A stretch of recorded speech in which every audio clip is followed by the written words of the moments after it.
இளந்தமுள்ள கோட்டை அம்மன் ஆதிபராசக்தி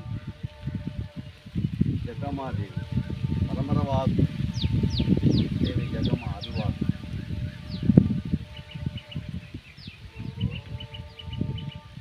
குடும்பத்துக்கு ஏற்ற சகல பரிகார பூஜை ஜெகமா வழிபாடு இல்லை பரிகார செய்கிற குடும்பத்துக்கு தரப்படும். குடும்பத்தில் நோயில் இருக்கிறவங்க, உடல் நோயில் மலம் கழிக்கிற உடல் புற்றுநோய் இருக்கிறது, பௌத்திரம் நோய். அந்த பௌத்திரம் நோய் என்ன சாப்பிட்டாலும் நம்ம உள்ள அரிச்சுக்கிட்டே இருக்கும், தீட்டு ரத்தம் வெளியே போய்கிட்டே இருக்கும், நிம்மதியாக இருக்க முடியாது. என்ன மருத்துவம் பார்த்தாலும், என்ன நீங்கள் மருத்துவம் மெடிசன் நீங்கள் பார்த்தாலும் குறிப்பிட்ட நாளைக்கு பழையபடி அது வேறு போட்டு அது பழையபடி மீண்டும் வளர்ச்சி அடைஞ்சிக்கிட்டு பழையபடி இலையை காட்டும் உடலில் இருக்கும். அம்மன் ஆதிபராசக்தி இளந்தமுள்ளு கோட்டை அம்மன் வாக்கால் அந்த நோயை வாக்கு சொல்லி அந்த நோயை முறிக்கணும், பௌத்திர நோயை முறிக்கணும். முறிச்சாச்சுன்னா மீண்டும் அது வளர்ச்சி இருக்காது, மீண்டும் உடல் நல்ல ஆரோக்கியமாக இருக்கும். எந்த டிஸ்டர்ப் இல்லாமல் என்ன உணவு சாப்பிட்டாலும் பிரகாசமாக நேற்று பிறந்து இன்னைக்கு வளர்ந்தது மாதிரி அந்த உடல் அவ்வளோ சுத்தமாக இருக்கும். இதை முறையாக வாக்கு சொல்லி அதை மந்திரிச்சு ஆயில் நாங்கள் தருவோம். அது மெடிசன் நாங்களாக தயாரித்தது ஆயில் தருவோம். அந்த ஆயிலை ஒரு வாரத்துக்கு நீங்கள் தேய்ச்சி அதிகாலையில் 10 மணி 9 மணிக்குள்ளே அதை தேய்ச்சி குளிக்கணும். அதை தேய்ச்சி குளிக்கிறதுக்கு முன்னாடி உணவு என்ன வேணாலும் சாப்பிட்டுக்கலாம், என்ன வேணாலும் நீங்கள் இருந்துக்கலாம், அதில் எனக்கு டிஸ்டர்ப் கிடையாது. அந்த மாதிரி செஞ்சு வந்துட்டிங்கன்னா லைஃப்பில் அதில் எந்த டிஸ்டர்ப் இல்லாமல் அதோட அந்த வேறு இருந்தாலும் உடலில் வேறு இருந்தாலும் அது மீண்டும் புற்றுநோய் மாதிரி வளர்ந்துக்கிட்டு இருந்தாலும் அந்த வேலையே இல்லை. பூரா அடியோட அதோட அந்த வேறுபட்டு மலம் கழிக்கும்போது சேர்ந்து வெளியில் வந்துடும். அதான் அம்மன் வாக்கு. சிறு குழந்தைகள் 2 வயசானாலும் ஏஞ்சி நடக்க மாட்டாங்க. 10 மாதத்தில் 8 வாய்க்கும் நட கொடுக்கும். பொண்ணாக இருந்தாலும் பையனாக இருந்தாலும் எதுக்கு கூட முடியாது, நடக்கக்கூடிய முடியாது, கட்ட வண்டி வச்சு தள்ளுவாங்க. இந்த அம்மன் ஆதிபராசக்தி வாக்கால் மந்திரிச்சு சில இது தருவோம், மூலிகை தருவோம். நாங்கள் சொல்கிற மாதிரி செஞ்சுக்கிட்டே வந்தீங்கன்னா பொண்ணாக இருந்தாலும் பையனாக இருந்தாலும் நடந்துருவாங்க. வாய் பேசாமல் இருக்கிறவங்களும் பிறவி கடவுள் அமைத்த பிறவி படைப்பில் வாய் பேசக்கூடிய அமைப்பு இல்லாமல் இருக்கணும் அப்படிங்கிற பகவானோட உத்தரவில் இருக்கும். இல்லை பகவான் எல்லாத்தையும் கொடுத்துருக்கும்.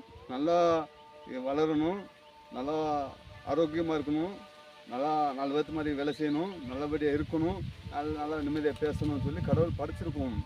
அதிலோட தெய்வ குத்தம் சாபங்கள் இருந்தால் வாய் பேசாமல் ஏதாவது எத்தனை குழந்தை பிறக்குதோ அத்தனை குழந்தை இல்லை, ஏதாவது ஒரு குழந்தை கடவுள் சாபத்தில் வாய் பேசாமல் போயிடும், நடக்க முடியாமல் போயிடும், ஊனமுற்றாத போயிடும். சரியா? இந்த மாதிரி இருப்பாங்க. ஆஸ்பத்திரி பார்க்குறதுல ஒவ்வொன்று சக்ஸஸ் ஆகும், ஒவ்வொன்று சக்ஸஸ் ஆகாது. எங்ககிட்ட கோயிலில் ஜெகமா ஆலயத்தில் வாக்கு சொல்லி அதை மந்திரிச்சு அந்த தீட்டு சாபத்தையும் அந்த சுவாமியோட சாபத்தை நீக்கி கலக்கிட்டால் பழைய வீடு அந்த பொண்ணாக இருந்தாலும் பேசும், பையனாக இருந்தாலும் பேசும், எண்ணிக்க முடியாத நடக்க முடியாது, எல்லாம் நடந்துருவாங்க. குடும்பத்தில் வாழ்க்கையிலே எவ்வளோ நீங்கள் சொத்து சேர்த்து வச்சுருந்தாலும் எவ்வளோ நீங்கள் விசேஷமாக வாழ்ந்துருந்தாலும் எதிர்பார்க்குற அளவுக்கு நல்லா ஒரு விஐபியா ராயல் என்ஃபீல்டு அப்படின்னு சொல்லுவோம், கோடி சொன்னால் நீங்கள் வாழ்ந்துருந்தாலும் கடைசி காலத்தில் உங்களுக்கு உணவு கிடைக்குமா, ஆதரவு கிடைக்குமா, எதிர்பார்க்குற அளவுக்கு வாழ்க்கை துணை இருக்குமா, நண்பர்கள் இருப்பாங்களா, இந்த சொத்து கையில் இருக்குமாங்கிறது உங்களுக்கு தெரியாது. கடவுளோட சாபத்தில் படைப்பில் எல்லாம் இழந்து போக வேண்டிய நேரம் இருக்கும்.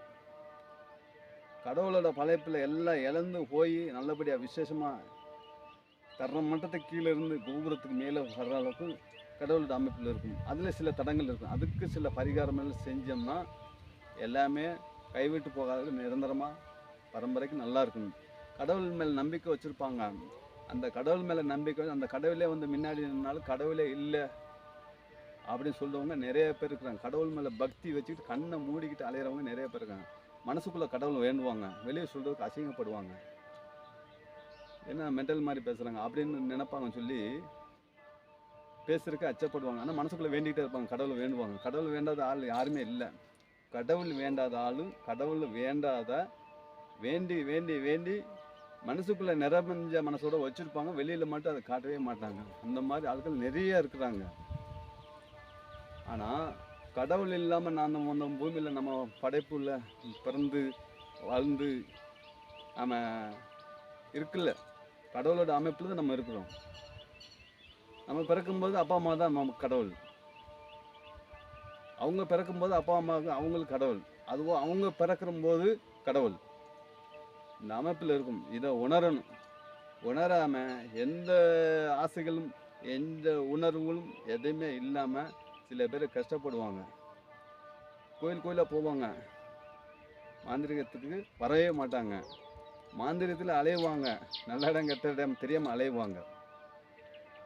வீடு கட்ட முடியாது, கல்யாணம் கட்ட முடியாது, தொழில் தொடங்க முடியாது, ஃபைனான்ஸ் வாங்கினதை திருப்பி கட்ட முடியாது, எந்த இடத்துல இருந்தாலும் மனசு சந்தோஷமாக இருக்காது. இந்த மாதிரி அப்படியே உலகமெல்லாம் சுற்றுற ஆள் நிறைய பேர் இருக்கிறாங்க. ஏன்னா அவங்களோட ஆட்சி, அவங்களோட அதிகாரம், அவங்களோட உழைப்பு, அவங்களோட வழிபாடுகள் சரியாக இல்லை. இருந்திருந்தால் கரெக்டாக எல்லாம் நடந்திருக்கும். இதை முக்கியமாக கடைபிடிச்சு வரவங்க நல்லா இருப்பாங்க. ஜாதகக்காரனை நம்பணும், சொல்லிக்காரனை நம்பணும், எதுவுமே நம்பக்கூடாது. நம்பணும், கரெக்டாக இருக்கான்னு பார்த்து நம்பணும். அது ஒரு டாக்டர் நல்லா இருக்காரா, நல்ல டாக்டரா பார்த்து நம்பணும், சும்மா நம்பக்கூடாது. இப்போ கோயிலில் இருக்கிறாங்க, எல்லா சாமி ஆக முடியாது, எல்லா மந்திரவாதி ஆக முடியாது, எல்லா படையல் செய்ய முடியாது, எல்லா வாக்கு நிற்காது. சரியாக இருக்காங்கிறத பார்க்கணும். பார்த்தாச்சு சாமி இருக்காரு, நான் பணம் கொடுத்துட்டேன், நான் செஞ்சுட்டேன், நடக்கலை அப்படின்னா உங்கள் மேலே தப்பு. நான் அங்கே அந்த ஹாஸ்பிட்டலுக்கு போனேன், ஊசி போட்டேன், மருந்து வந்து ஒன்றும் சரியில்லை அப்படின்னு சொல்கிறது தப்பு. ஒரு தடவை சாப்பிட்டாதான் அந்த உணவோட டேஸ்ட்டு தெரியும்.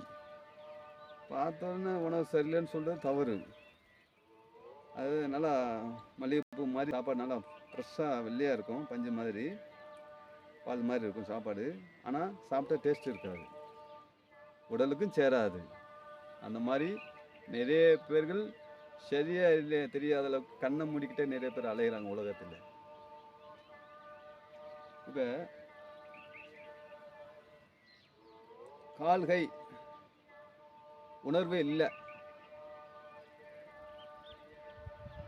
உச்சியிலேருந்து உள்ளங்கால் வரைக்கும் தண்டு சென்டரில் தண்டு ஒரு நரம்பு, அந்த நரம்பு கட் ஆகிடுச்சுன்னா இடுப்பு கால் கை உணர்ச்சி இல்லாமல் போயிடும், நடக்க வராது, எந்திக்க முடியாது, அந்த மாதிரிலாம் இருக்கும். அது போக எல்லாம் சரியாக இருந்து நடக்கவே முடியாது, மாந்திரிகத்தில் இழுத்து அப்படியே சுருக்கி வச்சிருக்கும். இல்லை உடல் குறைவு, உடல் சத்து குறைவு, அந்த நரம்பெல்லாம் அப்படியே ஆக்சிஜன் ஆக விடாத அளவுக்கு அந்த நரம்பெல்லாம் இழுத்து அப்படியே முடக்கி வச்சிருக்கும். அப்போ இது சேவன கோளாறா, இல்லை நோய் கோளாறா, இல்லை உடலுக்கு கோளாறா உங்களால் கண்டுபிடிக்க முடியாது. சரியான வழியில் பார்த்தா தான் சரியாகும். எந்த இடம் தெரியல அப்படின்னு நினைக்கிறவங்க நிறைய பேர் இருக்கிறாங்க. தெரிஞ்சும் தெரியாதவங்க நிறைய பேர் இருக்கிறாங்க. வெளியே காட்டினா அசிங்கம் அப்படின்னு சொல்லி என்ன இந்த மாந்திரிகம் செஞ்சுட்டே தெரியாங்க ஒரு மனுஷங்கிட்ட அப்படின்னு நினைக்கிறாலும் கொஞ்சம் பேர் இருக்கிறாங்க. அது மாதிரி சொல்கிறாலும் வைக்க போகிறாலும் நிறைய பேர் இருக்கிறாங்க. ஒன்றுக்கு ஒன்று தெரியாமல் செய்யுது. நம்ம குடும்பத்துக்கு செய்யணுமா, நம்ம குடும்பத்துக்கு நல்லா இருக்கணுமா, நம்ம என்ன பரிகாரம் செஞ்சு நம்ம முன்னேற்றம் வருவோம். அடுத்தவனுக்காக நம்ம வாழக்கூடாது. அடுத்தவனுக்காக நீங்கள் சாப்பிட்றீங்க, அடுத்தவனுக்கு பசிச்சா நீங்கள் சாப்பிட்றீங்களா? இல்லை, உங்கள் முதல் பைசா தானே நீங்கள் சாப்பிட்றீங்க. உங்களுக்கு அன்றைக்கி பேக்கெட்டில் 500 இருந்தால் நீங்கள் அந்த ஒரு 10 கிலோமீட்டரில் போய் எந்த நீங்கள் வாங்க வேண்டியது வாங்கி வரலாம். எல்லாம் அவன் பாக்கெட்லேருந்து உங்கள்கிட்ட வராதில்லை. இதை உணர்ந்துக்கோங்க. சரியா? மாமனாக இருந்தாலும் மச்சானாக இருந்தாலும் சரி, கூட பிறந்தவங்களாக இருந்தாலும் சரி, இதை பகிருங்க. மனசை இதை பகிர்ந்துக்கோங்க. அப்போ தான் உலகத்தில் வாழ முடியும். எதை கேட்டாலும் அவரை கேட்கணும் இவரை கேட்கணுன்னா பாதாளத்தில் நீங்கள் இருக்கணும். மேலே வர முடியாது. மேலே ஏன் வரணும்னா உலகத்தை மேலே போனால் உலகத்தை சுற்றி பார்க்கலாம். இந்த ஊர் எப்படி இருக்குது, அந்த ஊர் எப்படி இருக்குன்னு பார்க்கலாம். நீங்கள் பார்க்க முடியாது. இப்போதைக்கு கண்ணை மூடி போய் கிடக்குறீங்க.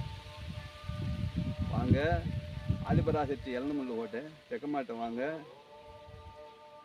பிறவியிலேருந்து இப்போ இருக்கிற வயசுலேருந்து, கல்யாணம் முடிச்சதுலேருந்து, குழந்தையிலேருந்து, அதோட கல்யாணத்துலேருந்து, அதோட சம்பந்த வழியிலேருந்து இப்படி பரம்பரைக்கு நடக்கிறதெல்லாம் சொல்லலாம்.